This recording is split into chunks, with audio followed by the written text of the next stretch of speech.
Welcome back. Your Orlando Magic secured their 5th consecutive win in a 96-86 victory over the Philadelphia 76ers, capping off a 5-game homestand 5-0. And man, we're gonna focus in on this Sixers game, but there was so much to talk about during this win streak. First off, I'm not even gonna waste any time.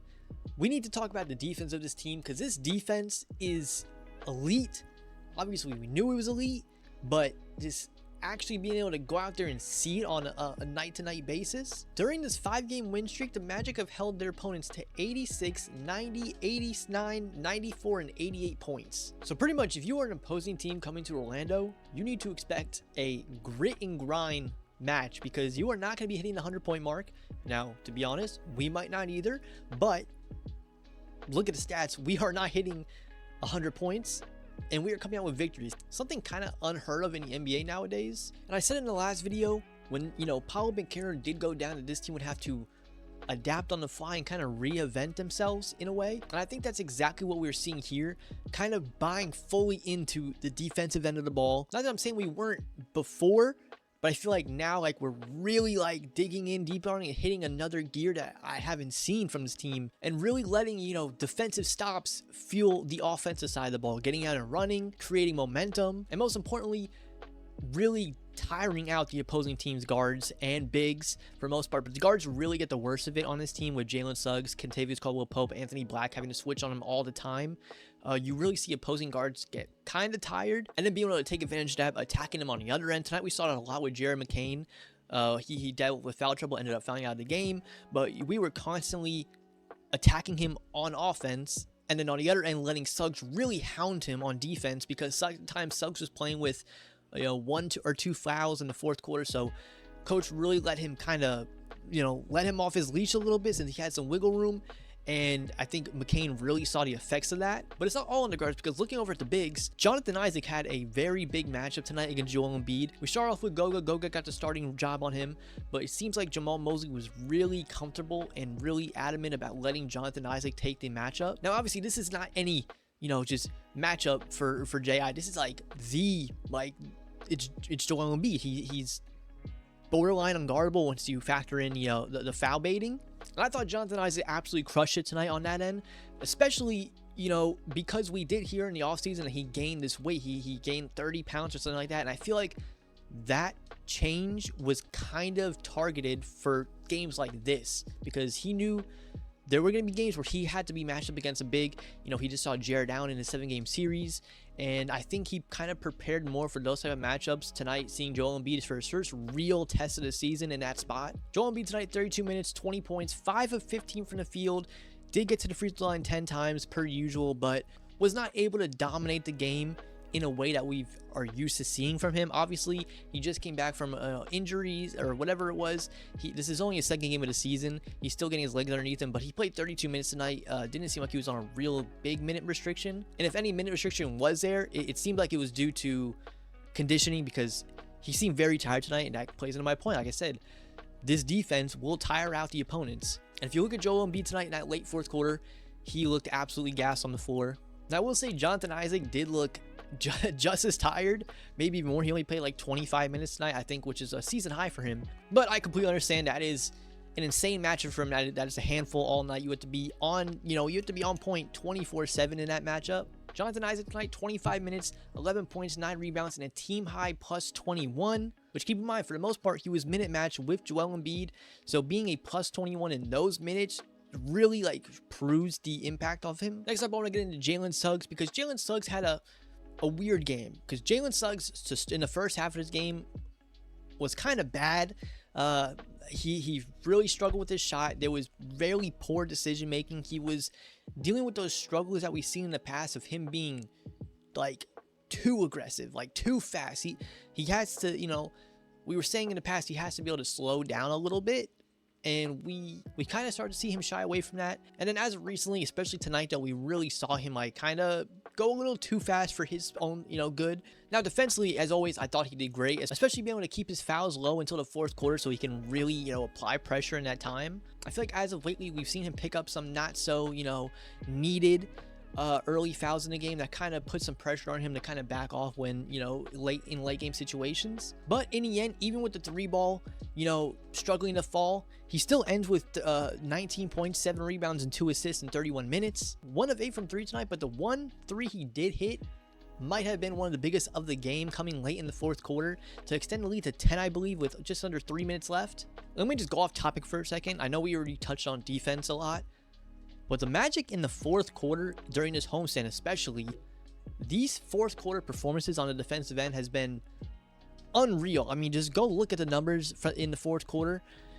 It's like, it's some of the best defense I've ever seen, not just from this team, but period. And the way you can almost predict that, like, we're going to have a moment in this game where we're going to string together 5, 6 stops in a row and just take full advantage of it. It's extremely unheard of in the NBA nowadays. And just to be able to, you know, really bring that type of basketball back and enjoy it has been a pleasure. Next up, let's get into the Wagner bros, because there's so much to say about them. First off, we'll start off with Mo, obviously. Mo has been incredible, nothing short of that. Absolutely incredible in the past couple games. He went through a couple rough stretches, you know, earlier in the season, and just as of late, he's just been right back to himself, and even better. You know, he's providing scoring, he's efficient, he's bringing energy, exactly everything we need Mo Wagner need tonight. 19 minutes, 14 points. I think some people fail to realize how important it is for a team to have someone who can get underneath the opposing team's skin in a way that Mo Wagner does. And on top of that, he's also giving you, you know, points while being efficient. And his personal defense has struggled at times, but as of lately, it's been, you know, feasible. He's been enough to, you know, get by. Sometimes he's even been a positive defender. I think it's really just a matter of, you know, communication, being able to communicate with your other weapons on the floor and kind of letting them work off you. Because when he's on the floor with Jonathan Isaac, Anthony Black, Jalen Suggs, Kentavious Caldwell-Pope, Franz Wagner, and they're all communicating with each other, that's when the defense is at its peak. And speaking of Franz Wagner, let's just get into it. First of all, I need to see this man in the Bay come February. He needs to be an NBA All-Star this season. No ifs, ands, or buts. We did this last year with Paolo. I'm not sure Paolo will be able to make the All-Star team this season, you know, depending on how long he's out. But if Paolo's there or not, we need to see Franz Wagner. It doesn't matter. Doesn't matter circumstances. We need to see Franz there too. He's absolutely crushed this role since having, you know, to be asked to step up for Paolo Banchero's injury. And minus those games where he was dealing with that illness, it's been nearly like a seamless transition for him to, you know, to really step into this #1 option role. And now every single game during this 5-game stretch, it's just been performance after performance after performance, telling you guys, like, I can do this. Like, you guys gave me a max. I can give you, you know, that type of production on the floor. And especially after a summer and off season of so much talk around this man's name, between the Game 7 performance, which obviously, you know, we didn't want to see that, but we also knew that that wasn't who Franz Wagner is going to be. We had that, and then we had the Olympic performance. Not saying he was terrible in the Olympics, but I did see some criticism then. And then he gets the max extension, and people really started, you know, piling up on him, saying, you know, Franz Wagner's a max player. Let the man cook, because this is a max player. I don't know what you justify as a max player. This is a max player. And for any of the 3-ball concerns that we also had during the offseason, and all last season, that was a big talk. Franz's 3-ball's gone. It disappeared. I think what we need to kind of, you know, settle down and consider sometimes is Franz played 3 seasons. He was a great 3-point shooter in 2 of those, and he had 1 bad season. It's not like he was just going to completely fall off the edge for the rest of his career. He is right back this season. I'm not sure he's up in that 39, whatever % he was before, but he's a very serviceable 3-ball shooter now. 5 of 11 tonight, 45%. And I feel like some Magic fans have seen this all along, but it really came down to confidence. I feel like the confidence wasn't there in his shot because, like I said, we've seen the good 3-ball seasons from him. I think it was just a matter of time before that came back, and he seems at an all-time high in confidence right now. So like I mentioned before, the Paolo injury, while it stinks, it really could be a blessing in disguise, because now he's going to come back soon and Franz is going to be at an all-time high. And tonight, though, we saw it all. 40 minutes, 31 points, 11 rebounds, 6 assists, got to the rim, hit threes, hit his free throws, played great defense. Franz is an amazing defender. I think that gets talked about, or that gets talked over a lot. Tonight, he took the Paul George matchup, which Paul George was an option for us in the offseason. We ended up going the KCP route. Paul George ended up getting a huge contract for the Sixers. And tonight, Paul George, 35 minutes, 13 points, 4 rebounds, 5 assists. Shot 26% from the field. And, I mean, Franz was the guy. Franz, Tristan da Silva. They really took the matchup of Paul George tonight. And he had a slow start. He started to get it going a little in the third. But overall, he didn't have the greatest game, but Franz was overall just dominant, hit big shots, got us back into the game when we needed it, hit big shots to extend the lead when we needed it. And like I said, this is just the 5th straight time now we've seen him take over and get us a victory. And hopefully this run doesn't come to an end. I know the 5-game win streak was all at home. We struggled on the road. We obviously do struggle on the road. We're 8-6 this season, obviously 1-6 on the road. 7-0 at home. So now the home stretch is over. We have to go back on the road. We go on a West Coast road trip for a little bit.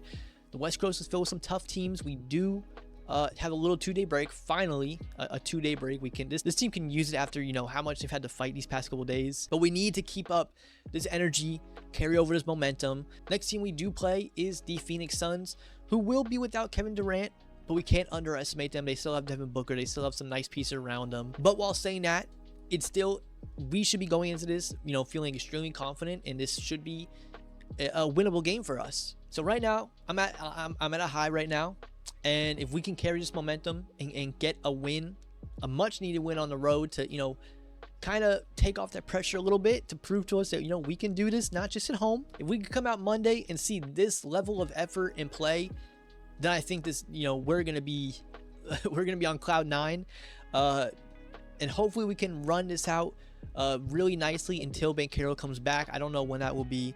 Probably sometime in December, if I had to guess. Maybe even early January. I'm not going to get any hopes up or anything. I don't know if this is even anything, but I did see a photo from practice today, and it looked like Paolo was in, you know, clothes that you would work out in. I don't think it was probably not an official workout. Wendell also did too. Wendell's probably a lot closer than Paolo, but really we shouldn't have an official like update on Banchero until at least December 1st, I believe. So we just need to continue to keep pushing on. We are now 2 games above 500, and yeah, excited for next game on Monday. So with that, if you guys did enjoy the video, please feel free to like, comment, and subscribe. Be sure to comment down below, especially how you're feeling during this win streak. Anything that really stood out to you, you know, and don't look now, but the Magic are 2-0 in the NBA Cup, and they lead the conference in point differential. So let's not get our hopes up, but, you know, could the Magic be going to Vegas soon? We'll find out. But anyway, guys, with that, I'll catch you guys on the next one, and I'm out. Peace.